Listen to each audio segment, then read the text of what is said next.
Imagine standing in front of an open window at 25,000 feet where -60-degree winds roar past your face.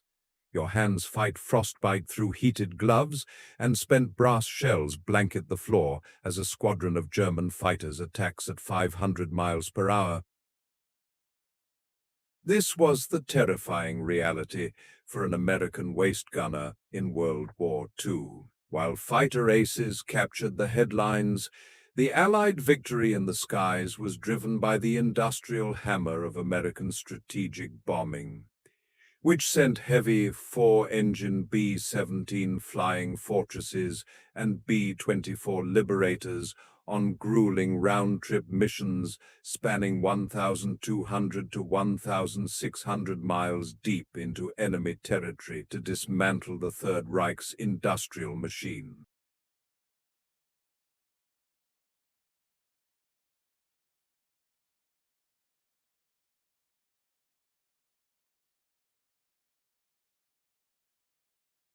Although peacetime pre-war doctrine touted the top-secret Norden bomb site's pinpoint precision, combat reality was starkly different, with 1943 8th Air Force statistics showing an average circular error probable of 1,200 feet.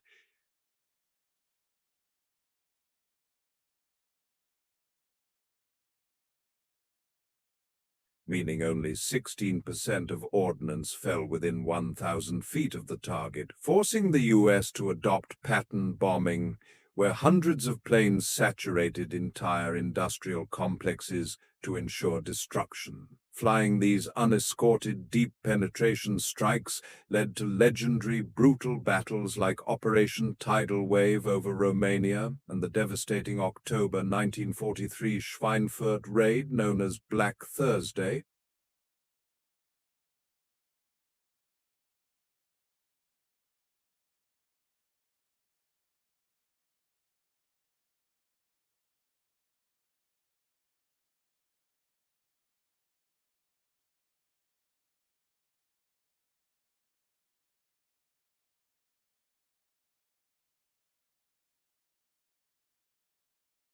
Where 60 out of 291 B-17s were shot down, proving the deadly stakes for air crews who faced higher casualty rates in 1943 than ground infantry.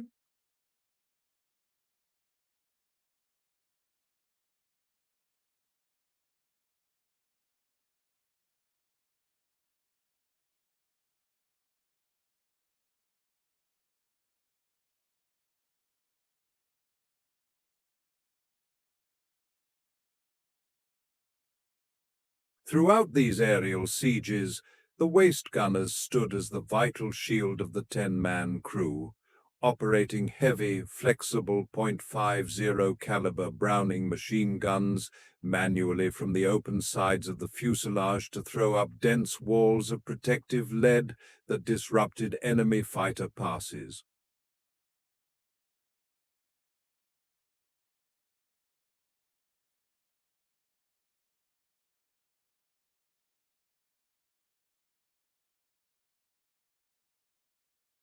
Ultimately wearing down the Luftwaffe and starving the Axis war machine of fuel and armor until final victory was achieved. The planes are deployed to uncover every gun, stepped up and down, echelon to the right and left, arranged to overcome the danger of gunners firing into friendly ships, arranged so concentrated cones of fire from the caliber 50 machine guns cover the sky for 1,000 yards in every direction.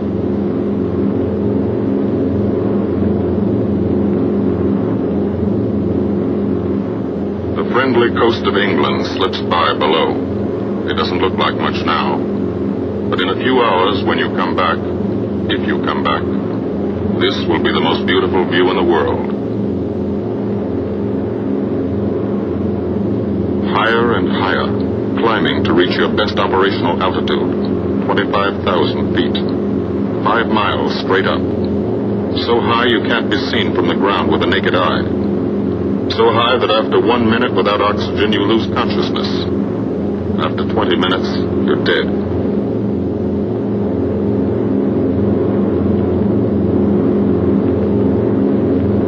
the target, you go about your routine duties, plot your course, check your equipment, and wait. And think.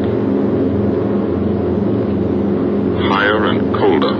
Temperature 40 degrees, below zero. Take off your glove and you loosen fingers.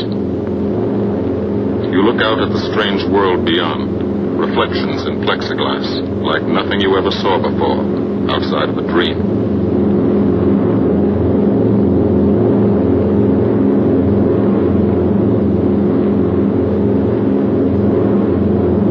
Higher and higher into the lifeless stratosphere, until the exhaust of the engines mixing with the cold, thin air condenses and streams the heavens with vapor trails.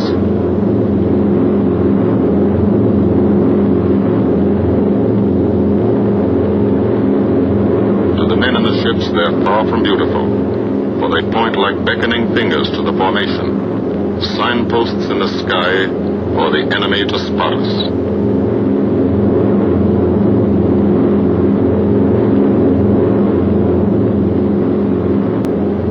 For these bombers to accomplish their